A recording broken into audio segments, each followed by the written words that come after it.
The U.S. could have done this after 9/11. The idea that the U.S. military could not have dealt with Iran if it was given orders, that too should, nobody can think of that now, given if Israel can take on Iran. Talking about the killing or assassination of a state senator and her husband in Minnesota, if you have hundreds of people who breached the Capitol building and then you pardon them, that sends a message. The same can be said for the people who are standing in front of burning buildings during the BLM protests and saying, there's nothing to see here. This is the Ayn Rand Institute Podcast. I'm Elan, Journo. I'm joined today by Onkar, Ghate. Onkar, welcome. Hi, Elan.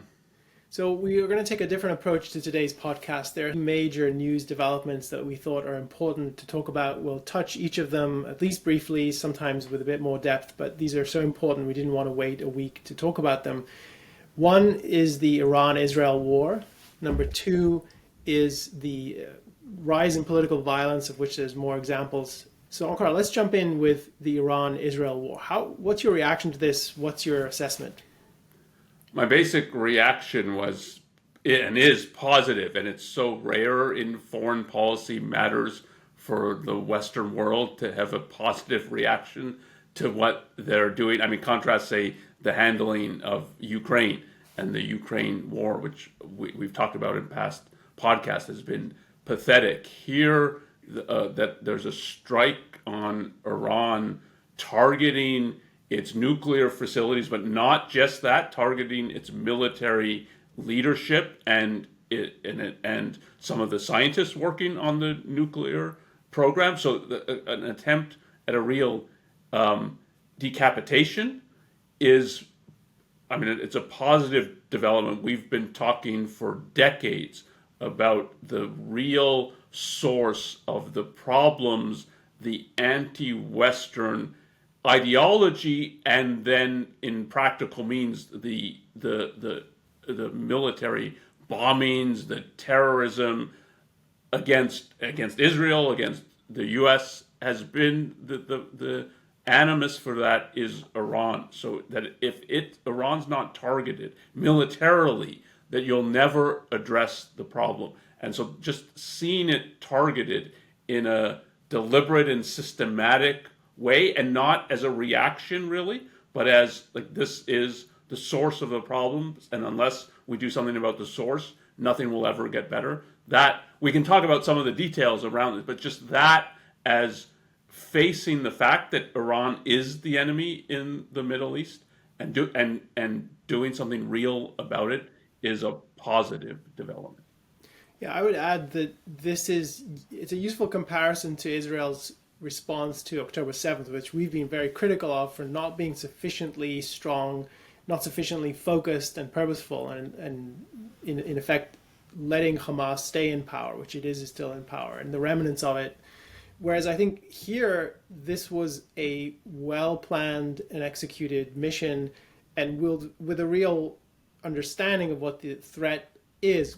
A lot of the news coming out about the Israeli attack is that this has been months, if not years, in the planning, with all kinds of spy infiltration and real depth of penetration. So understanding where some of these scientists are at any given moment so that they can be targeted, and understanding where some of these facilities are.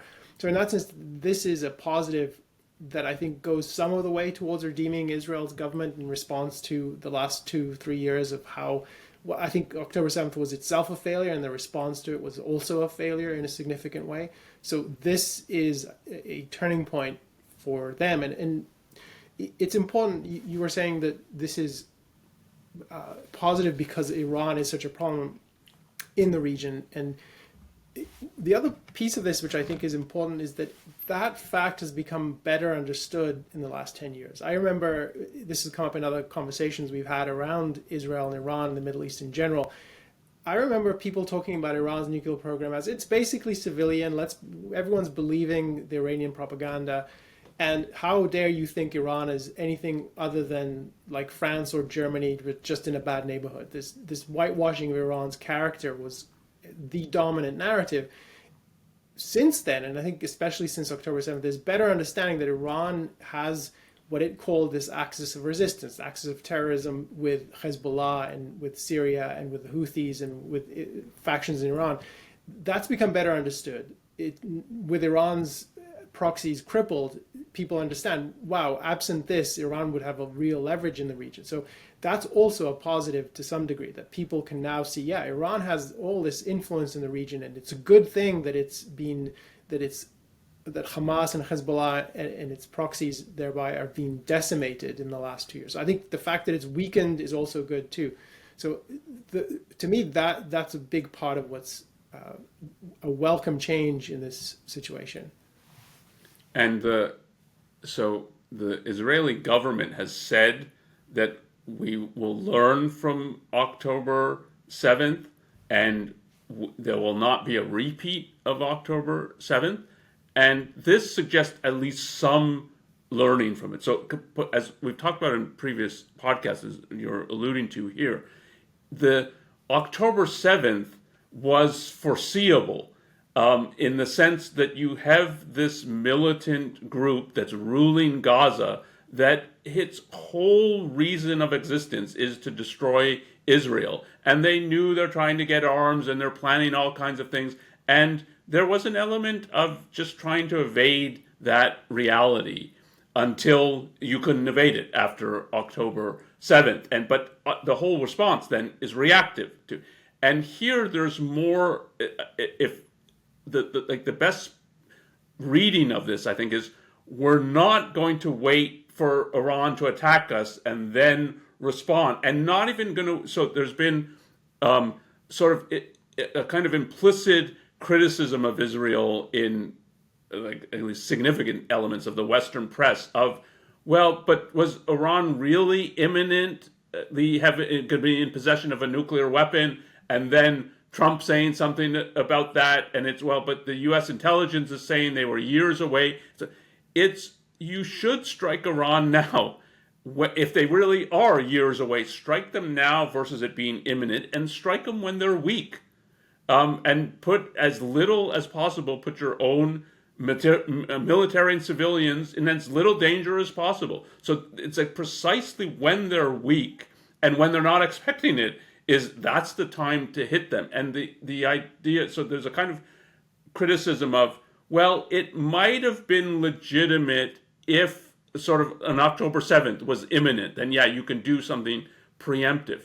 But a real understanding of Iran, again, as we've been talking about really for decades, is they've been at war with Israel and the West since the revolution in Iran. They've been arming fighters.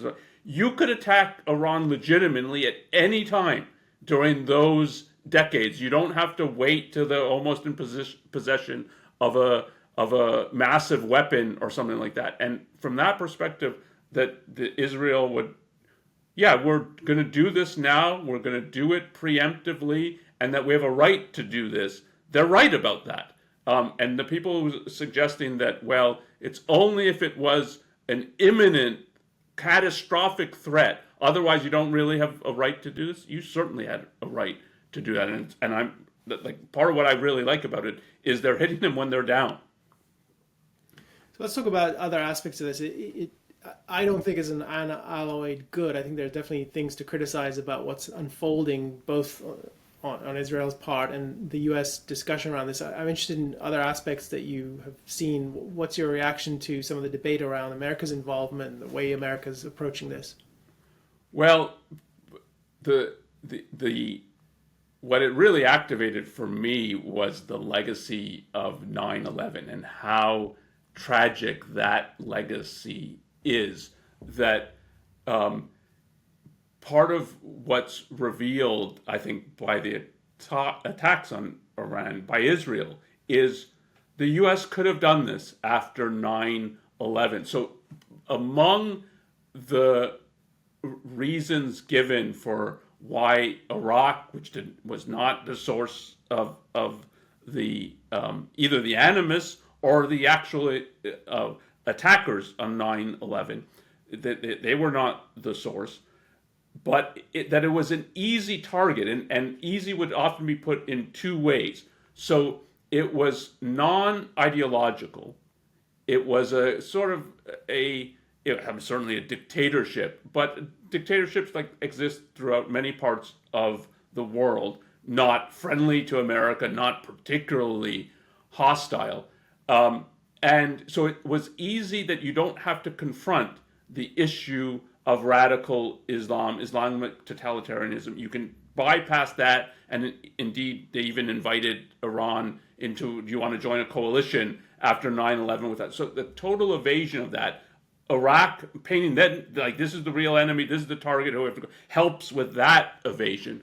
But there was also a kind of view that emerged of, well, it's an easy target militarily, and Iran would be more. It would be a more difficult military campaign, and so this was. You can look like you're doing something, projecting strength, and you're going after a relatively weak, and that had been partly revealed by the first Gulf War that Iraq won't be able to put up that much opposition, but that. I mean, one is an evasion that was catastrophic about the nature of the enemy, but the other is also an evasion of the military might of the U.S. and the idea that we could not, the U.S. military could not have dealt with Iran if it was given orders. That too should, like, nobody can think of that now, given if Israel can take on Iran, that the U.S. military could not have taken on. So it's tragic in that it should have been the target, it could have been the target, and we could have been successful if it was the target. I want to add that it's similar to you. I kept thinking about the legacy of 9/11. I think of it as the compounding effects of failing to deal with it properly in many, many ways. And this is another topic we should come back to in its own podcast at some point as things develop with the war with Iran. The one aspect I would isolate here is that already there is a fascinating fracturing of the Trump versus MAGA movement, and the question many people are raising, and you can hear people like Tucker Carlson asking this sort of question: why is this in our interest, and what does this really look like? Why would we get involved in something like this? And part of what I think was going wrong in the years after 9/11, the response to it, is there was no conception of what is in America's interest. And part of thinking about what is in America's interest is understanding who we're dealing with, what they're about, how they relate to us, and thinking about interest in long-term framework. That was not present, and it's certainly not present now. And I think part of the way that's coming out is both the reactions, which are colored by the catastrophic failure of Iraq and Afghanistan, which I think understandably people are saying, well, who wants another experience like Iraq or Afghanistan, which were failures? They were America did not succeed in its goals. But those are not military failures. Those are policy failures or philosophical failures. So that's part of what's being, you can hear that all over the place. But the other part of it is the kind of formula that I've heard from Trump, which is he's America first, and he decides what America first means, and nobody else decides what that means. And that reveals that there really still isn't a conception of our interests. And America first has some implication that it's about America's self-interest. But you can't determine self-interest by say-so. It's a factual matter. You have to rethink of it in terms of the nature of what you're dealing with, the countries you're facing, and the principles that America upholds and the purpose of the government to protect, which is the freedom of individuals here in the U.S. And if your view of America's interest that should define foreign policy is it's whatever I say so today versus tomorrow and the next day, and nobody else can dispute that, that just means that America First is hollow.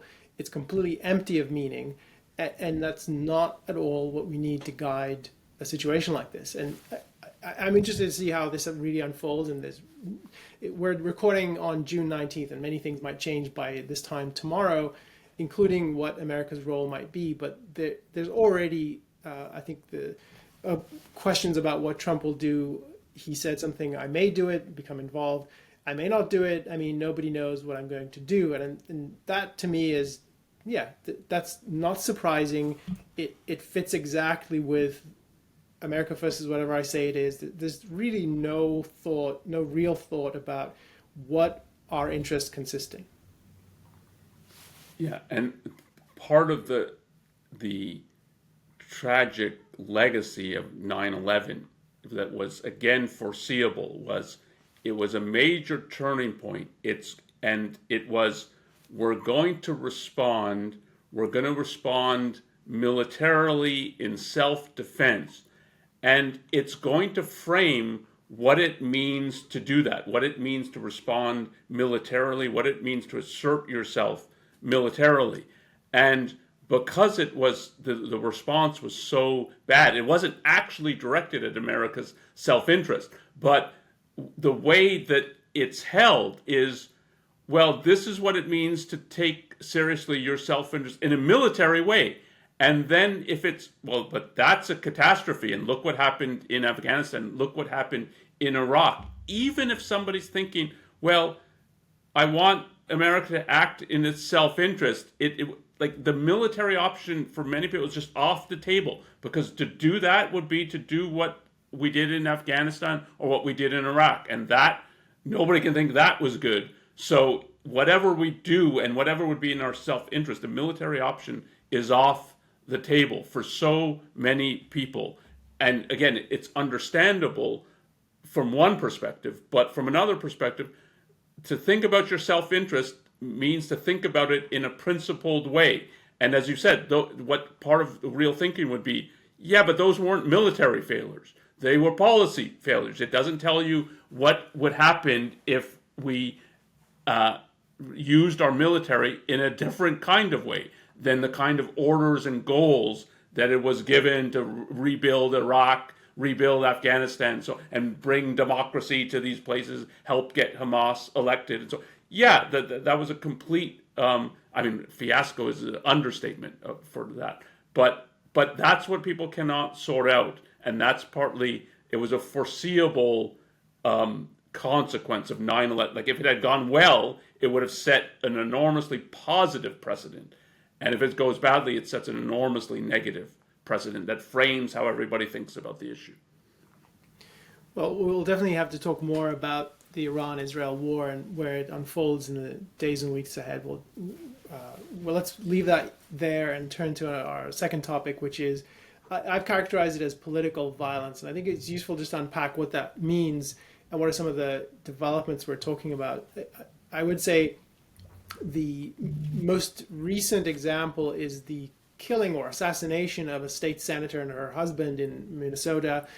But there have been many other examples in just the recent months, and we can go back months and we can go back years. So I'll name a couple more. One is the shooting in Washington, D.C. of two Israeli staffers who belonged, I think, to the Israeli embassy outside of an event that they were attending. And more recently than that, there was a protest or a march in Boulder, Colorado, where people were marching in support of the goal of releasing hostages held by Hamas following October 7th. And there was a man who threw several Molotov cocktails or firebombs at the people marching in the street, and many of them were severely burned. So these are the most recent, but they're certainly not the only examples. And I want to get your perspective, Onkar, about how you think about this. Is this the right way to think of this political violence, and how you would formulate that? But I want to underscore why I thought it's important to talk about. You might not live in Minnesota, and you might not live in Colorado, and you might not live in DC, but this is a growing trend in our society, however we conceptualize it and whatever the best term for it is. And this trend needs to be thought about a lot more. It needs to be more salient and understood and opposed. And to me, this is a reason to include it in today's discussion. And again, it's a topic we'll come back to in future podcast episodes. So let me come back to you, Onkar. In terms of political violence, is that the way you think of this? How would you conceptualize what's happening? Yes, I think at least a significant element of this is political violence. It's pursuing one's political causes, goals, through the use of force, coercion, like you're bringing up the worst cases of where there's successful assassinations, but there were attempted assassinations on people like Trump, and when you look at the level of threats that officials get and that's elected representatives. That's just people working at elections and so on. There's that there's that there's an in a noticeable increase of wanting to settle political issues by the use of force, coercion. I think that's a real phenomenon. I would put it's a little more than political, or so much of our culture has been politicized that that the culture war, the so-called culture wars that people want to settle by the use of force as well. Well, because so many of those issues have been or have significant government control over them, then we've got to wield the power of government, which in the end means the power of force over it. So that people are pursuing their goals, political and cultural, by resorting to force. I think that there's an upswing of that. It's a very negative trend, but it's a predictable and understandable trend, I think, unfortunately. But it is disturbing. Even if it's predictable, it's nevertheless is disturbing.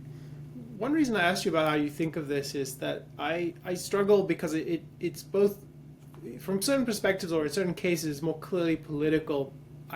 I worry that gives it too much dignity, because it's often, it just strikes me as much more tribal political, or tribal in its essence, not really political. So I have an exalted view of politics. I think it's a really important field, and I think it ought to be respected, but it's not the reality of the political scene that we have. And our political scene is not driven by ideas, or it's not driven by principle, and many people attracted to it are not driven by those goals. And many people attracted to the use of force in advancing their goals are not, I wouldn't even think of them as political in that they're reflective about what they want. It's just much more of a tribal thing.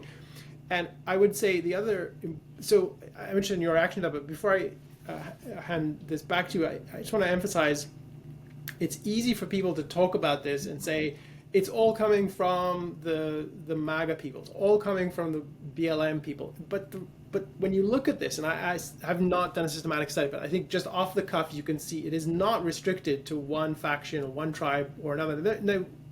A real study might come back and say there's sort of more propensity to this versus the other.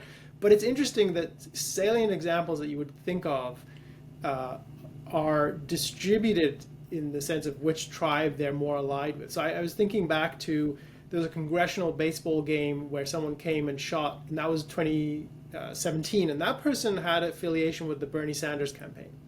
And we think about the assassination in DC of those two, or the person in Boulder who shouted "Free Palestine." You think about that, and then maybe the more significant one that we've talked about a lot, and this comes up all the time, is the January 6th attack on the U.S. Capitol. We talked about that.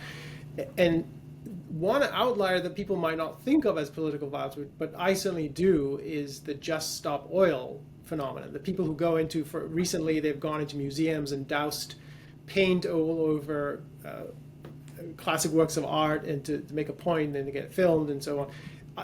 While it's not a violence against people, it's vandalism at minimum, and it's often more than that. I think of it as, this is the sense in which it's a growing phenomenon. It's not restricted to one tribe or faction or political cluster or coalition.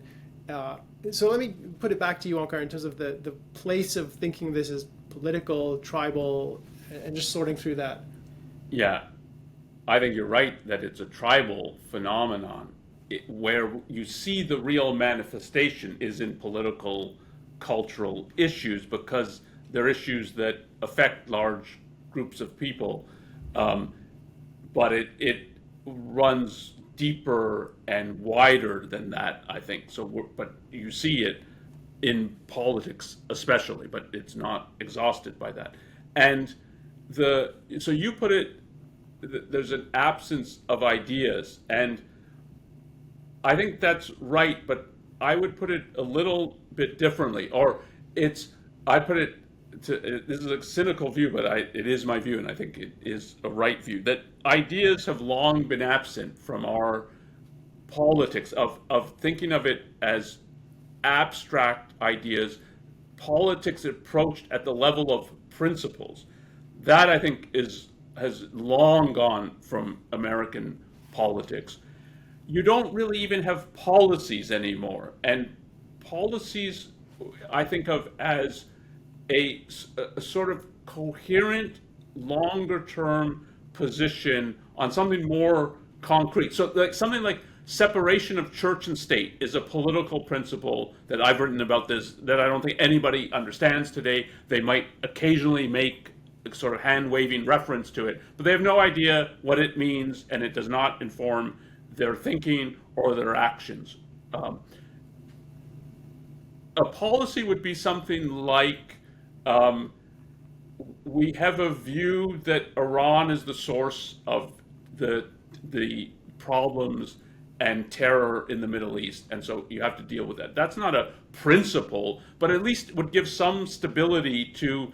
Okay, I get the way that this person or this politician, this thinker, is thinking about the Middle East versus the way you were characterizing Trump, which is, I don't know what I will do, or people don't know, I might do it, I might not. And I really think he doesn't know what he's going to do, and there's no principle or even policy to guide him in what he's doing. So the ideas from that perspective, I think, are long gone. What's relatively new and much more pronounced is that arguments are now no longer needed. And in this regard, Trump for sure is an accelerator. You brought up the January 6th pardons. What was among the many, many things that were objectionable about the pardons was that there was no argument for why they should be pardoned, other than they're in our tribe, they're on our side, they've been screwed. But how have they been screwed? And there's been a few of the January 6th people who were convicted who have refused the pardons. Or at least I know one, and I read the interview with it, and it was, no, it's not true that the Justice Department railroaded me. It's not true there wasn't a trial where there was evidence. And I'm not going to take a pardon and make it seem like I was railroaded when I wasn't railroaded. And I'll take my conviction, and that you didn't have to argue that, like, look at how this was all mistrials and there was no evidence in these trials. To me, that's new. And that is when you don't need and don't make use of arguments in dealing with people, including your opponents, people with different views. You don't think there's a need for argument, there's a possibility for argument. The only recourse is, I'm going to win by force or my opponent's going to win by, like, that's the whole, and that's part of the tribalism. So it is an absence of ideas, but underneath that, it's an absence of arguments, that you reach any kind of view by means of argument, which should be convincing to somebody else. And somebody else means not somebody in your tribe, but anybody like who's open to the evidence and argument should be able to see, yeah, you're right about this. You're right that these people were railroaded and should be pardoned, versus, no, like, that argument doesn't fly. But they don't even feel the need to offer arguments. And I think that is what is new, and with the Trump phenomenon as an accelerator. And in that climate, then it's like, what are you going to do when you have opposition? There's nowhere else to go but to reach for a gun. And that, I'll just say one other thing on this and hand it back to you.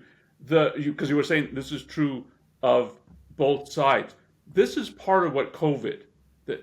Why do we need statewide lockdowns or countrywide lockdowns when there's outbreaks here and we're going to lock down the whole country? And it was so much, trust us, we're the experts, versus here's the argument for why this is and this, and it won't cause, shutting down the economy won't cause more problems than what COVID would cause. It was just, we're in charge, obey. And that people would, so you're going to push us around, not even think we're worthy of an argument for why what you're doing is right. And that's how I think of the atmosphere we're in, and that's an atmosphere that's conducive to violence. The only other thing I would add to this, and we'll turn to our next topic in a moment, is I think that is an accelerant. I find that credible. I would say that another factor, and I'm not sure exactly how significant it is, but it's there, is the normalization of it. So if you have hundreds of people that you then who breached the Capitol building, and then you pardon them, that sends a message. If you think of that as a day of love, that sends a message. Now, the same can be said for the people who are standing in front of burning buildings during the BLM protests and saying, there's nothing to see here. You guys you're exaggerating the problems. Nothing to see in Seattle, where big parts of the city were lost to the police control, and it was anarchic. And that is the breakdown of civilization, and you have to recognize that and not whitewash it. But when you whitewash it, you make it normal. You make it seem like, oh, well, it's just parts of Seattle you can't go into, and they don't have police, and the government doesn't have jurisdiction. When you have those kinds of developments, it certainly encourages the sort of reaction, well, okay, well, this is a thing you can do now. And the more unthinking you are, the more that will work on you. I think that, to me, that's, again, I'm not arguing that it's a more significant accelerant or even an accelerant. I think it's just a background condition that we can change that condition. That's something that is part of a norm that people have to choose to influence. And I think that's a big something people have leverage over, versus the wider kind of phenomenon that you're describing, which is it's an epistemological trend that has deep roots that we could talk about in future podcasts, and we've talked about in others as well. Yes, and I think in the end those two things are connected. So I definitely agree with you that's a major cause of the increase in violence, is that it's tolerated, or more than tolerated. But I think, in the end, that is tribal as well. I think this is a good place to draw a line for this episode of the Ayn Rand Institute podcast. Thanks, Onkar, for joining today. We'll cover these topics again. We'll return to them as developments unfold. And certainly we are grateful for you watching and staying with us, and we'll see you next time. Thanks a lot.